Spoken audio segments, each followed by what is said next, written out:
Hey guys, what is up? It's Dusty here, back with another crypto video. At LJBoom on Twitter says, if you have $100 per month, which project would you keep investing in? Now, this tweet actually got me quite curious to see what a lot of you guys are really interested in, but also invested in. I know a lot of you like XRP and VeChain, but what other coins are you into? And also, if somebody were to give you $100 right now, what project would you put it into? Would you spread it out? Would you go 100% XRP? I really have no idea what a lot of you guys would do, so make sure you put it in the comment section. At Joel Katz, David Schwartz, the CTO over at Ripple, said on Twitter, I had to get someone else to pay my tour guide for me today, and I paid them back in cash. They only take PayPal, and I have a lifetime ban. This perfectly symbolizes what has motivated me for the past 8 years. So what you can kind of get from this story right here is that, first of all, we're kind of flown over into a cashless society. That's one thing I get from this. But also that, in this case, there's a very big problem with payments. In this case here, you can only pay with PayPal. That's one problem. And second is that somebody could be banned.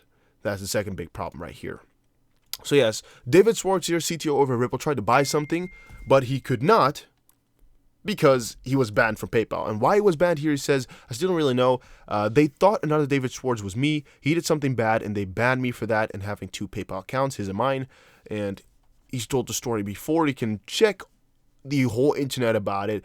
But personally, I don't completely understand really why he is banned.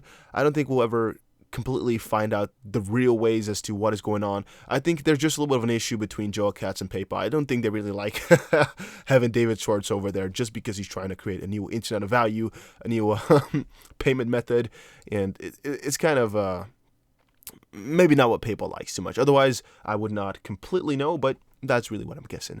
Now, what the proposed solution, I guess, for this is if everybody was to use XRP for anything, you can never get banned, you can never have this type of issue, and you would not have to move towards cash, and also you would not have any problem of having to use a second party, in this case this person, who would pay with his own PayPal. At One Hand Solo on Twitter, he says, VeChain is the future, $fet. And again, very good guy here over at Twitter. Make sure you give him a little follow right there. Actually, I'm not following him. We'll do that real quick.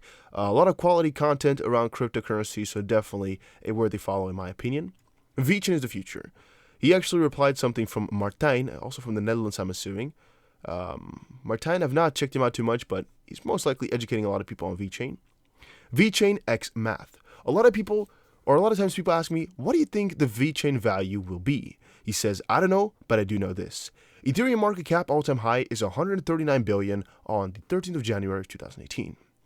When VET reaches that market cap, one VET will be $2.52 per coin. Do you think VeChain is the future? I do.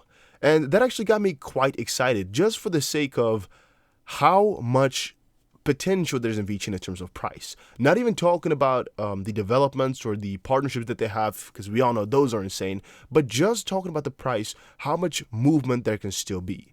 You can see here, VeChain has done very well over the past day, in the past week, in the past month. They've really been excelling just because everybody's started to promote them, everybody's talking good about them right now, but also just in terms of where they are at, 0.007 for a 63 billion circulating supply, with a 86 total. If we go over to Tron, for example, has a 66 billion supply and 99 total. In theory, it could get higher than Tron for the amount of coins that are out there, right? The only big part, again, is just complete market cap, so the value that we're giving it, but the amount of coins is roughly the same. So there's definitely a lot of, better that VeChain can do. It can still go times 3 easily without anybody asking questions. That's just one thing that people are excited for as well. XLM here has, 3 times less, so that's not the best example. Roses on the Moon at Roses on the Moon on Twitter says, hashtag Ripple's new Facebook covers XRP, bridging, Euro, and US dollar. Now, at first, I got a little bit of an excitement boost. I was like, yes, this is good, this is amazing. And then something certainly kind of popped in my head. Did any of you ever have the question of whether or not Ripple was going to be bridging between euro and dollar, or that eventually euro was going to be a kind of a destination for the bridge as well. I actually never had that doubt anywhere within my time span. So, the good part is that they're kind of showing us that it's on the way, or maybe already there, or that they're thinking about it.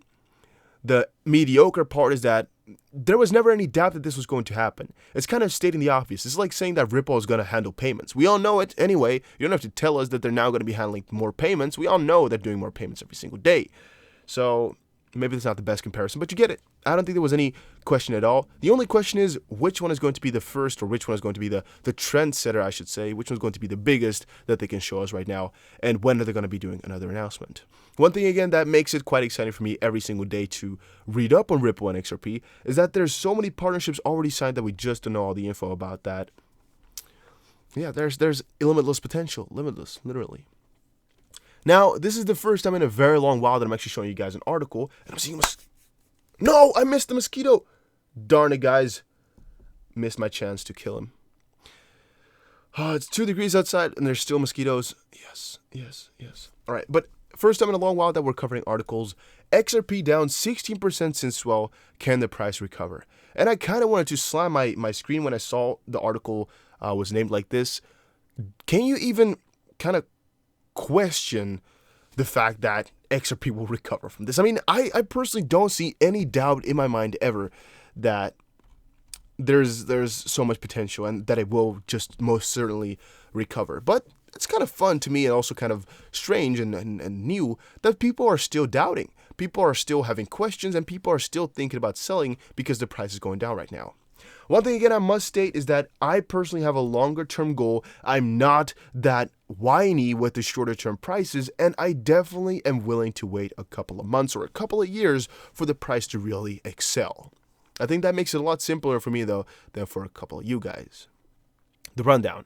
XBI's 25 cents in current trend. Coinbase card gives hope for new demand. Now, the second part here I actually don't attach too much value to. Coinbase card is demand for cryptocurrency, but not specifically for XRP, even though XRP is on the Coinbase card now. And XBI is 25 cents. I mean, to be honest, I don't really care where it goes. It goes 25 cents, 27, 28, 29, 30. It's all kind of the same pie for me, as I would not notice it. Not buying any more right now, right this second. Will not do it until we're a little bit lower anyway.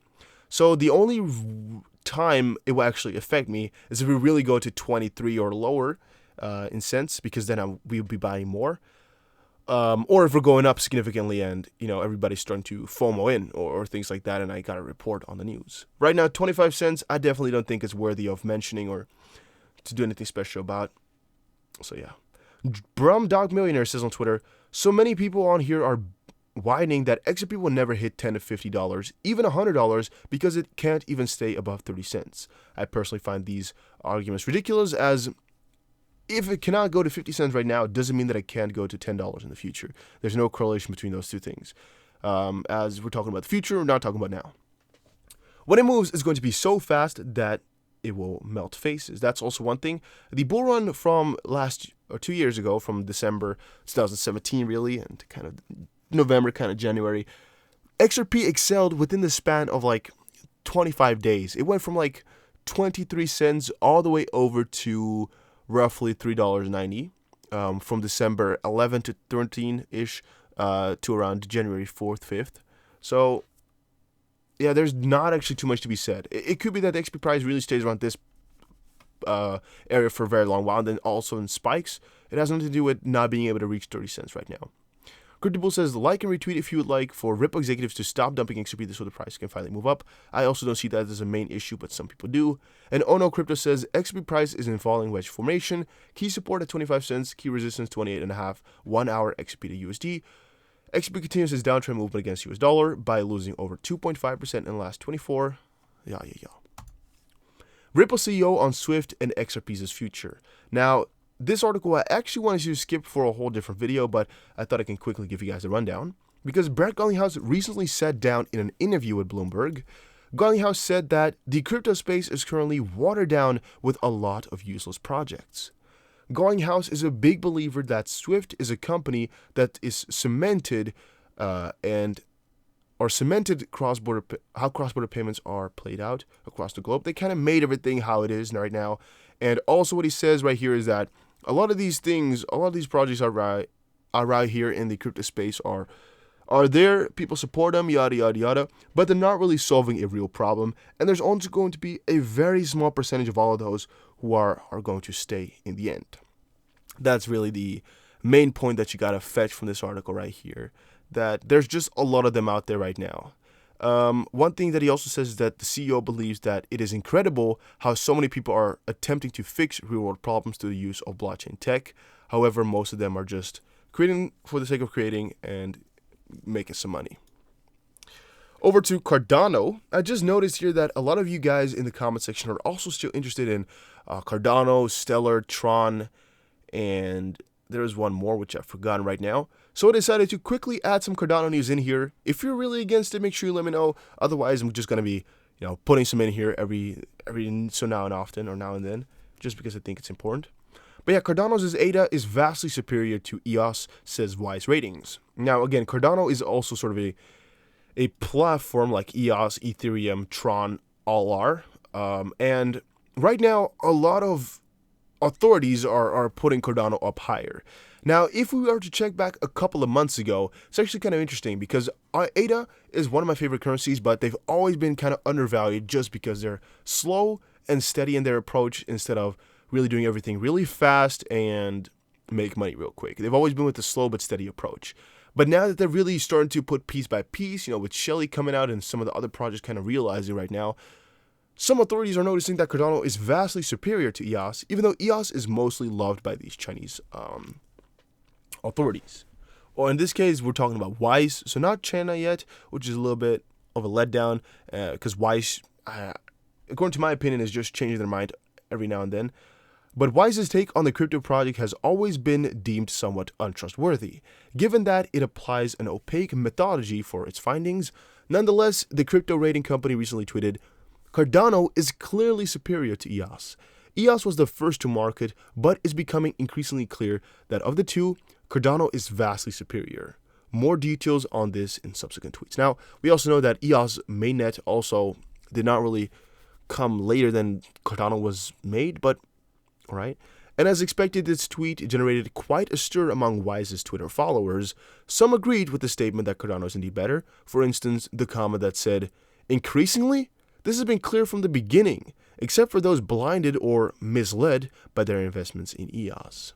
And now I'm wondering from you guys, do you like EOS? Have you ever checked them out? Are you invested in them? It's kind of a China versus US possibly going on here in the DApp space, in the platform space. Also wondering from you guys how Tron stands in all of this, and maybe Ethereum, maybe Neo, how you guys are looking at all of those. Make sure you let me know in the comment section down below, and also make sure you press the like button on this video if you enjoyed it. I'll see you guys again in another crypto video, and comment liquidity down below if you watched this far into it.